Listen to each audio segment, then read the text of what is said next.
who don't know, what is emotional intelligence? Take us through a little bit about it. Oh my goodness, it is the ability to be able to use, manage, understand your emotions in a healthy manner.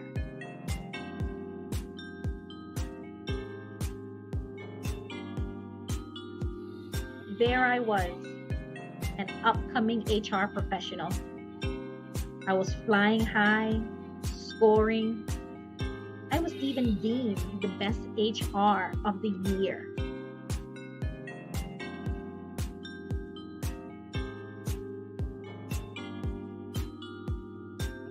Guys, I'm so happy you are here. We addressed some hard things. Well, hello. Today it's almost Halloween. That's all I got to say for you guys today. We are one day away from being Halloween. Thank you for being here. You are at the right place at the right time, doing the right thing with the right person. So, hello. I haven't seen you guys since last week. I hope that you guys are well. Whatever is going on, hope that all is well. And if it's not 100%, it will be. Give it just a few more days, a few more hours, and everything will be fine. That is for sure, because nothing is forever. That's right. Nothing is forever, right? So if it's not good now, it has to be good later. That's the way I see it. That's the way I see it, you guys. So today we're going to talk about trick or treat of human resources. Trick or treat. Trick or treat. Sometimes, right? All my years of being in human resources and the world of human resources, boy, I tell ya, you know, it's rewarding. When I decided to go into human resources, the career of human resources, it was to help employees understand that companies, most companies, employers, leaders, bosses, managers, they really wanted the best for them, right? And sometimes employees had a hard time seeing that, right? I was on the other end before I became an HR manager, with that, right? Exactly that, being not 100% understanding all that the company wanted from me. And I saw that other people struggle with that. So it was like a godsend. So I decided, let me go into human resources, and one way or the other kind of just fell into it when employees would always come to me and share their thoughts and share things right before they decided to leave. And I wanted to, wait, don't leave. Let's talk about it. Sometimes it was just too late, right? Most of the times it was too late. So I wanted to prevent that from happening, and decided to, let's bridge the perceived gap between employees and employer, right? So, with that being said, we're going to debunk some of these ideas of what we think or thought HR is or was, and kind of bring it home, right? And this is, you as the leader, the boss of the company, the CEO, the executive team, that manager, um, and employees. If you're not sure, sometimes it gets confusing, um, of what HR actually does. What does HR actually stand for? And I think there's a secret back and forth going on within the HR community that says they're here for the company because they're hired by the company.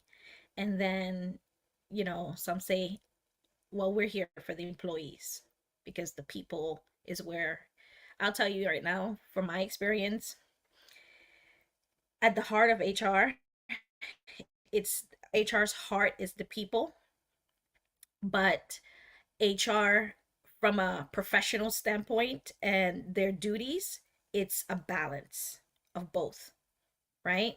It's a balance of both. So the trick is, people think HR is all about the policies and compliance and rules, right? But that's not the case only. That's the trick. The treat is discovering how HR can really improve. When I say HR, for those that don't know, it's human resources, right? Um, and just before we get started, it's let's put a definition on it. SHRM, Society for Human Resources Management, define HR as the process of managing the workplace employment relationships between employee and employer. So, managing the employment relationship between the people and the bosses, right? And HR is that bridging that, bringing them together. Hey, employer, this is what the people need to be the best version of them.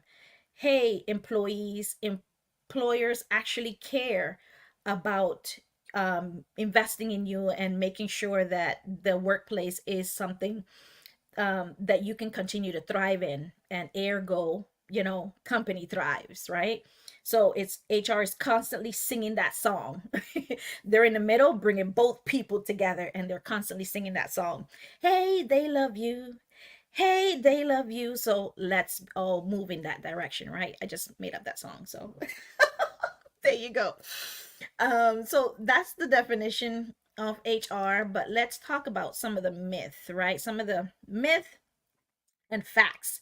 In other words, for Halloween purposes, some of the tricks and some of the treats. Some of the tricks and some of the treat. And I was saying that some of their misconceptions and misunderstanding of what HR is supposed to do and what HR ain't supposed to do, right?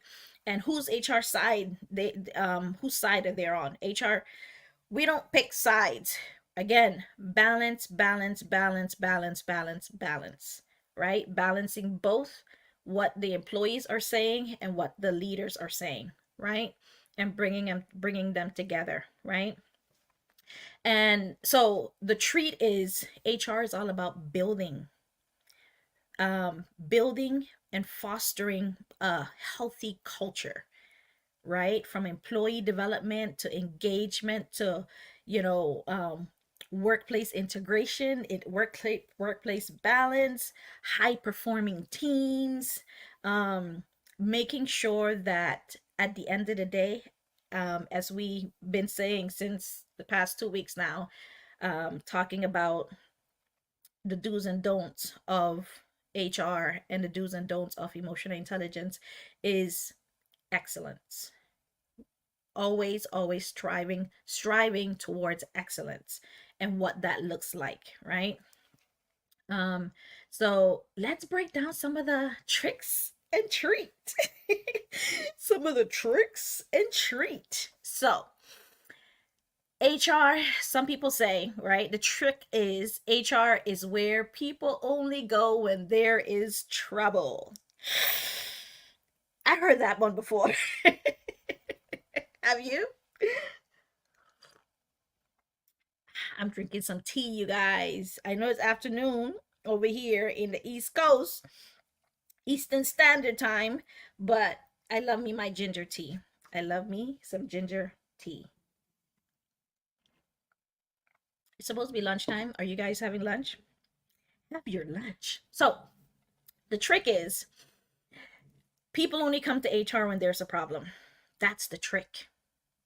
I mean, that's the trick. Yeah. The treat is, HR should be a resource. We are a resource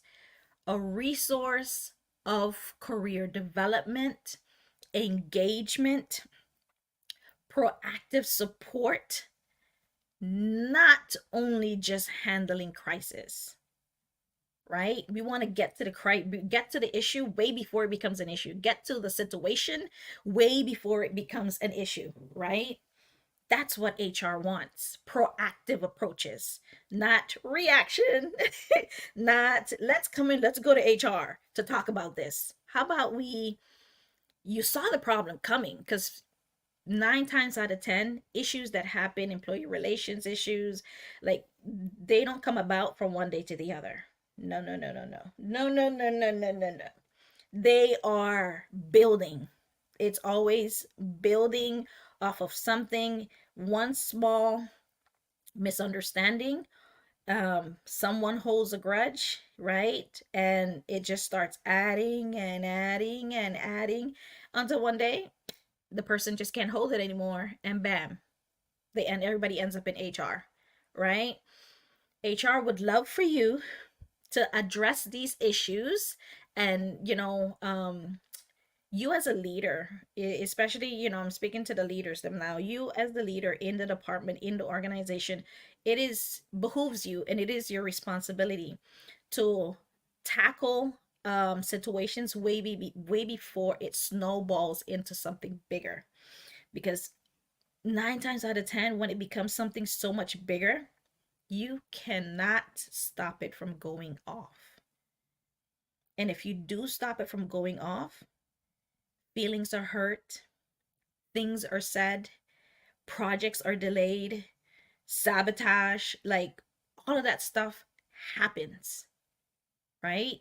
Because humans, that, people that don't know each other are spending a lot of time with each other, and they need to get to know each other for the good of that department, project, task, or whatever it is, right?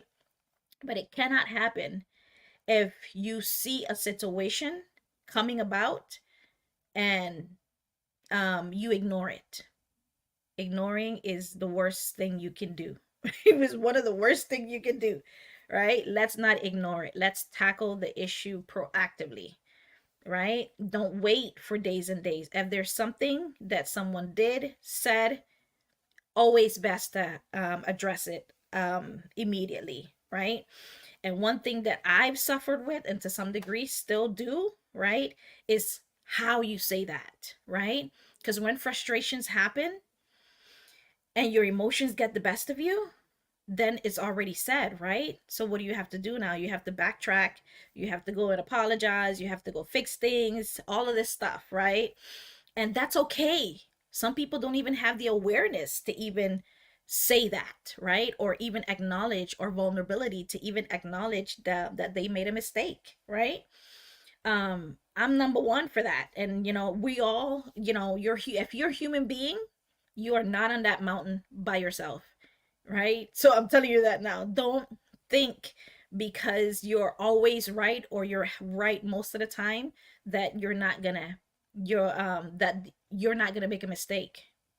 We all make mistakes, and sometimes you make a mistake in such a huge way that it's consequences of the relationship going forward or not. And if that happens, then you in the workplace, you got to figure out, you got to bridge that, right? And HR can only do so much, right? We need the leaders, we need the employees, everybody coming together for the common goal of seeing the success of the department, right? And the company. So, yeah, that's the treat for that one. Let's go for some more. Trick. Performance reviews are just formalities. No, no, no, no, no, no. No, it's not. For one, that's the trick. The trick is, when done right, I have my notes here. When done right, performance reviews are opportunities for feedback, meaningful feedback, not feedback once a year, twice a year, 3 times a year, continuous feedback. And I'm saying that a little louder for those in the back that plays games. Employees are looking forward to their performance reviews, right? Whether it's something that you should have something formalized in your learning management as the performance management system. Make it something that's consistent, that leaders follow up weekly, daily, whatever it is, monthly, you need to have that, right? And not only following up on projects, but following up on how are you doing? Do you have everything you need? How can I help you make this go faster or help you in any way? Those are kinds of questions that you need to be addressing, right? And again, it's not something that should happen once a year or twice a year or 3 times a year. It should be something that you're doing on a continuous basis. And continuous basis is pretty much as I see you. Hey, how is everything? Everything is okay? Good? You need anything? Yeah? Okay, I can get that sent over to you. Like, you need to have action behind what you're saying, so that way you're not just saying one thing and doing another. You need to follow up your words with action. Another one. A HR doesn't care about employees' emotions. That one hurt. From an emotional intelligence person, not only from an emotional intelligence coach to an an emotional person. Yes, I said the word emotional. So first of all, that's the trick. HR does care. Sometimes HR is the one right down in the grit, in the nitty gritty with you, struggling. They're behind doors trying to fight for your rights, fight for that engagement committee, fight for making sure that that diversity initiative gets pushed forward. HR is right there with you. Here's the treat. Emotional intelligence is at the core of HR, modern HR, focusing on creating environments where people actually feel like they can actually feel valued, where their voice matters and they feel supported. If people don't feel that way, you're not getting the best version of them. If they feel like they're going to be retaliated, or they have to go do the whistleblower, like all that stuff, it just adds on top of the stress already, that the good stress that this project is giving me, or that the deadlines that are coming up. So that's the treat. Another trick. HR initiatives are just buzzwords without impact. That also hurt. That also hurt. Again, we're talking about the trick and treats of HR. We're debunking the myths, right? Getting rid of the myth of what you think, what you perceive, what you thought HR was, right? Or is, right? So HR initiatives are not just buzzwords, right? They're not. That's the trick. The treat is HR focuses on engagement, diversity, inclusion, lasting positive change that affects the company's performance and the employee satisfaction. That's the treat, right? So it's not just about let's do this and then we never hear anything else about it. We got to back it up with some actions. Very importante, people. Very importante. That's the trick. The trick is, we're not just doing HR's not just out here in these companies just putting on events and pizza parties. God, please tell me you guys are not doing any more pizza parties. Don't do any more pizza parties, and I'm gonna sip on that one. Stop doing it. Nobody wants pizza. Well, we eat the pizza. They'll eat the pizza because you brought it, right? But it's not gonna make any lasting effect on what's actually going on in that department or in that company. Okay, so stop doing the pizza parties. I just thought that I would just help my HR people out there and let you leaders know that. Again, people will eat the pizza because you brought it, but it's not going to make them decide whether or not, it's not going to help any decision on whether or not they just stay here for another year or two. It's not. If anything, it's doing the opposite. If you need to invest and pay them more money, do the research, look at what the data, the market is saying, then you need to do that. That's going to make a difference, a little bit of difference, but it still is not going to make a difference if you're treating them like crap. You need to have a balance. We talked about balance. We talked about balance. So this is what it's all about, you guys. This is what it's all about. This is what we need. I'm not sorry for giving you guys the truth, because I'm telling you, over 17 years in being in human resources, and when I remember an occasion when I had just joined an organization as an HR manager, and when I walked in, I had went to the kitchen, and in the kitchen there were like a bunch of HR, not HR, but a bunch of employees, um, getting heating up their food, getting their food out of the refrigerator, talking, chatting, smiling. And when I walked in, uh, they said, "Oh," someone said, "Oh, HR is here. We're in trouble." And I was like, "No." I was brand new.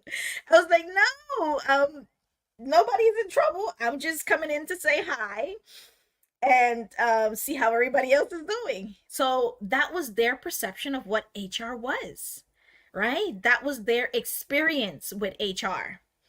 So it's important to understand. So then I had to work on debunking that HR wasn't just about the policies and rules, right? That it was also about fun, engagement, a positive change, impactful change, strategic change, not only for the company but also for the employer, right? The organization as a whole. So interesting, right? What was your experience? At least that was my that was one experience, because I have a lot more. Here's another one. HR doesn't understand the daily struggles of employees. If anything, HR is probably one of the ones being is one of the ones suffering there with you. That's the trick. The trick is HR doesn't understand the daily struggles of employees. Not the case. The treat is HR professionals work very hard behind the scenes to ensure that you have what you need to be that best employee or that best version of who you are in that workplace. They really are. The treat is behind the scenes addressing real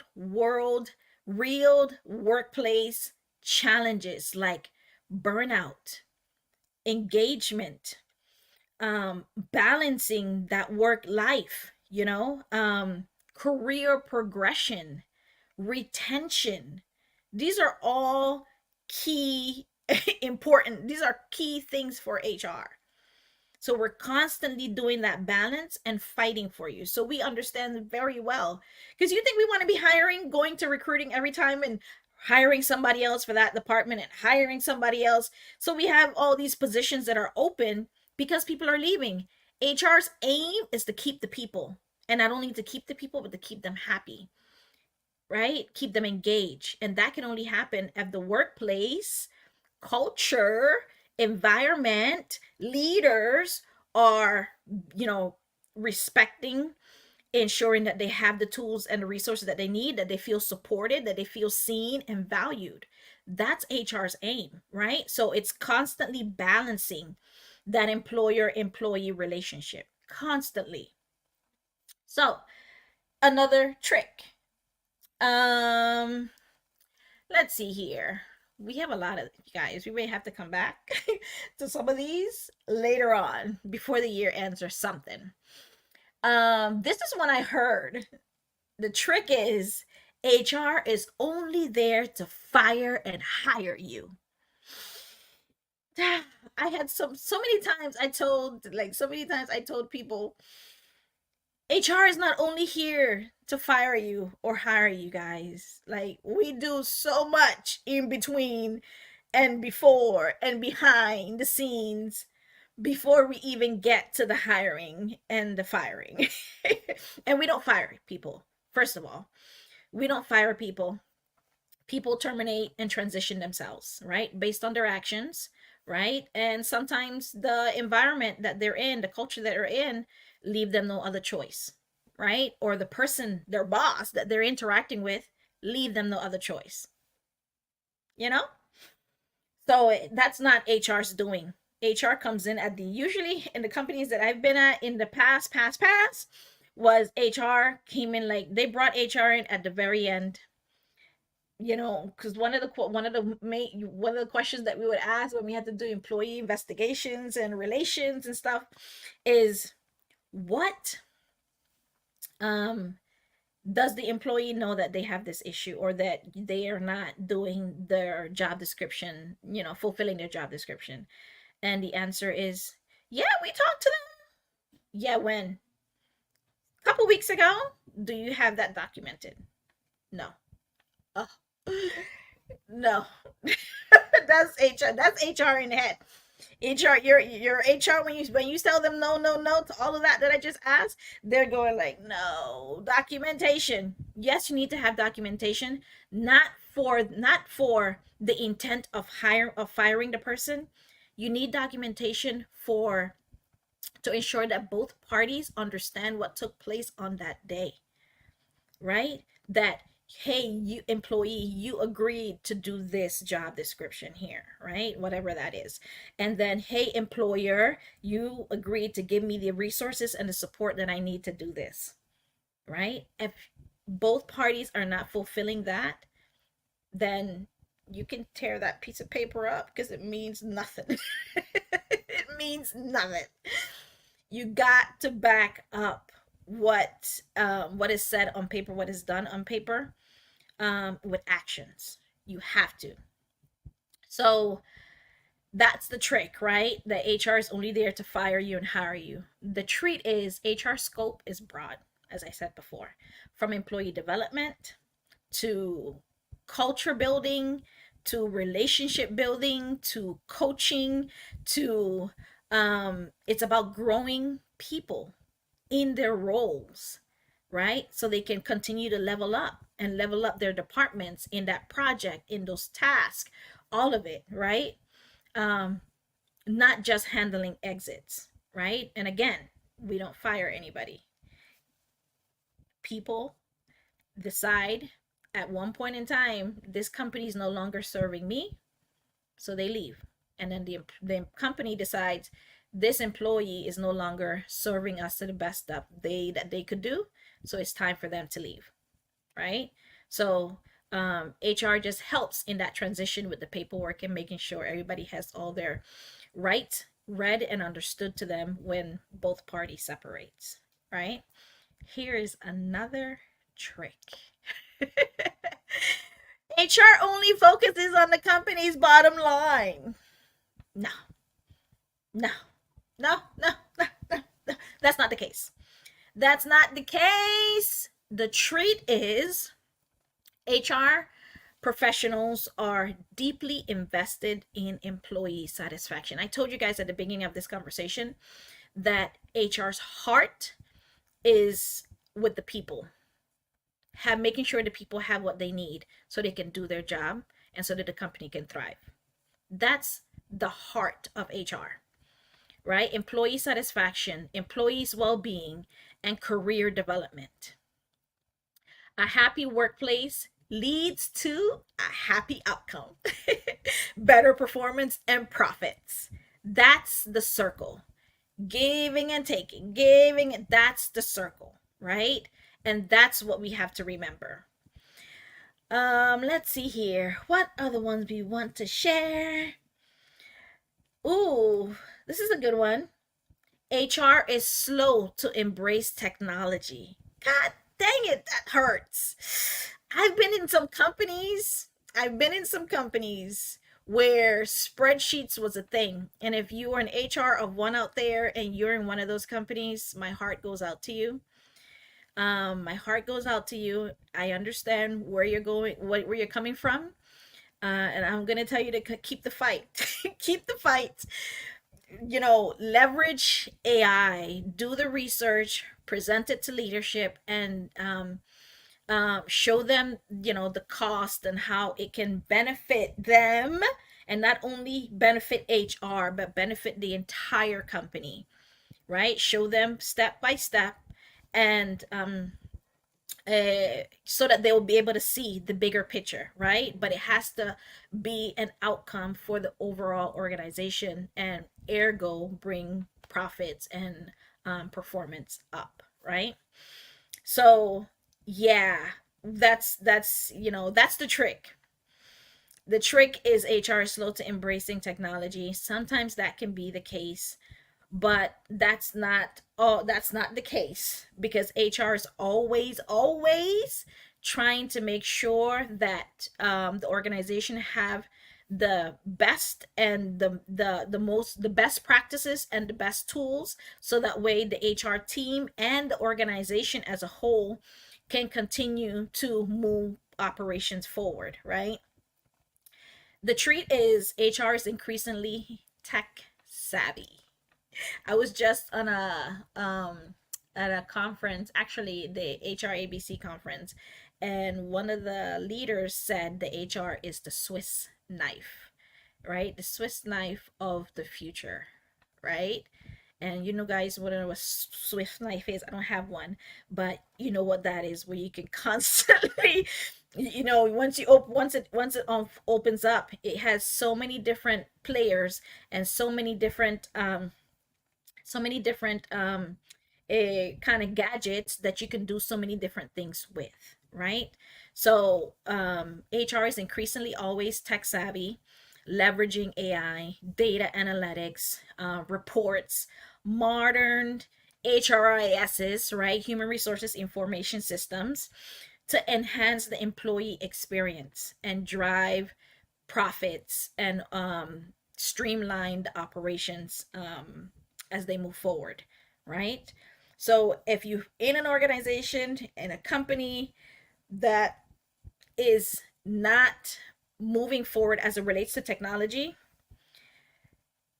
it may not be, or I guarantee you it's not your HR department fault. They are working behind the scenes trying to drive that better employee experience. Just continue to encourage and to be, I'm speaking to the HR leaders now, be encouraged, especially if you're in HR of one.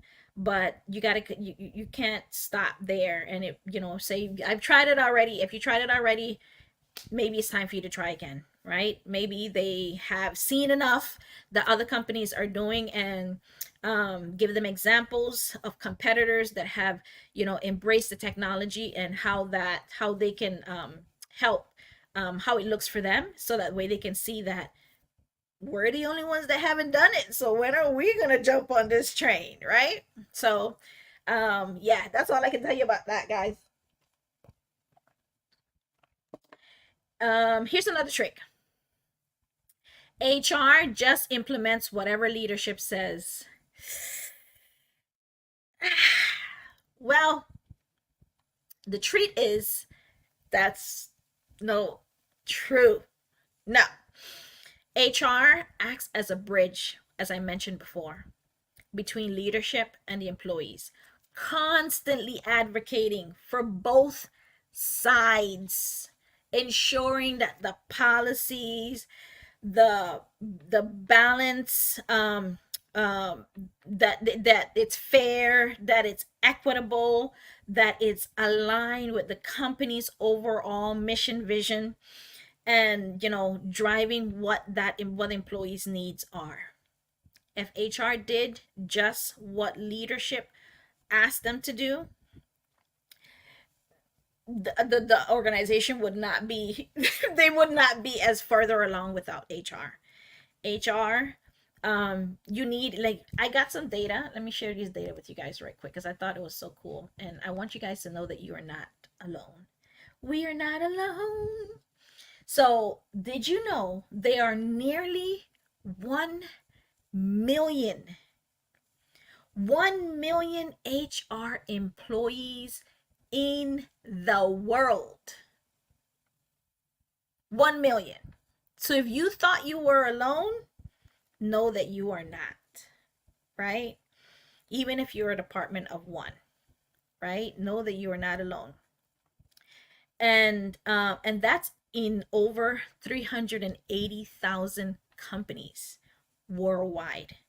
So more than 1 million HR professionals are out there in over 380,000 companies. And just taking that from the world, the United States alone, it's 980,000 HR professionals. 980,000 of us here in the United States. So let that, and this is just data from Statistica, let that be a reminder for you to, though you may feel alone, right? You're not alone. That there's so much of you out there. Ooh, that sounds good. So much of you out there from an HR standpoint. And I wanted to share that. Doesn't that make you feel good? It makes me feel good, right? It makes me feel good. Let's give you one more and let's get out of here. Let me look for a really good one. Oh, this is a good one. HR is disconnected from the business strategy. That couldn't be any further from the truth. That's the trick. That's the trick. You think HR is disconnected from the business strategy, but we are not. Okay? I'm speaking to the HR leader. If you are, I'm speaking, let me kind of break this up a little bit. I'm speaking to all the bosses, the CEOs, the executives, the VPs that are out there. Trust your HR team. Trust them that they are an expert in the people place, when in the people side of things. Trust that they know your employees. And this is granted that you have a really great, really good department, HR department, right? That's not only invested in the company's future and excellence, but they're invested in the employees' success, right? And the culture, right? So you bring all those three things together, that's the sweet spot. That's the sweet spot. So you as the leader, it behooves you, it is your responsibility to ensure HR is a part of those conversations. Bring them into the room. Invite them to the table. HR cannot make a difference or help in that endeavor, in that merging, in that adding other locations, in the culture, in the turnover. Like, HR cannot help if HR is not a part of it. They're out of the loop. They should not be the last to know. They should be part of the conversation from day one, not an afterthought. They were intentionally a part of the plan. And you as the leader, it is your responsibility to make sure that they are in the room, right? Now I'm speaking to the HR leaders. If you are not invited to the room, invite yourself. Bring the table and bring the chair. Bring the table and bring the chair, and make sure that you have a say on what is going on, right? That is the only way. That is the only way. And stop this reactive approach. HR is proactive, the best in class, future focus, presently living, past understanding. HR cares about the future of the company and the employees. So stop taking a back seat to your career, taking a back seat to the company that you're in. It is your responsibility to bring yourself into those rooms as well. So take ownership of your career, right? And the only way that can happen is if you know what you bring to the table from a value standpoint. What value are you bringing to the organization? If they're unclear of what value you're bringing, then it is your responsibility to let them know, educate them, right? But you don't know what you don't know. So with that being said, I think we're going to end there, right? Oh, I didn't, did I share the treat? Let me share the treat. So HR is disconnected from the business strategy. I shared a little bit on that. The treat is, based on my notes, is that modern HR plays a key role in aligning talent management, workforce planning, uh, organizational goals, making it an essential part of the business strategy. Talent management, workforce planning, and organizational goals, all says HR, has HR all over it. If it involves the people, HR should be in that room, right? So that's how we're going to end things. Like, there, we shared some myths, some treats and tricks of HR and how and why it's important that HR should be a part of the conversation, right? Don't be fooled by the tricks of what your leadership is telling you HR is. Now you know. Now you know. Now you know. Don't be fooled by the tricks. Embrace the treats. Embrace the treats of HR. And that's how we are going to end this. So bye. I'll see you guys next week. I don't know what we're going to talk about yet, but I'll post it. Bye, you guys. Thank you for being here and supporting this channel. If you enjoyed this episode and this content, it would mean a lot to me if you would take a few seconds to ensure you are subscribed to A Glimpse of Growth with Dr. Dale.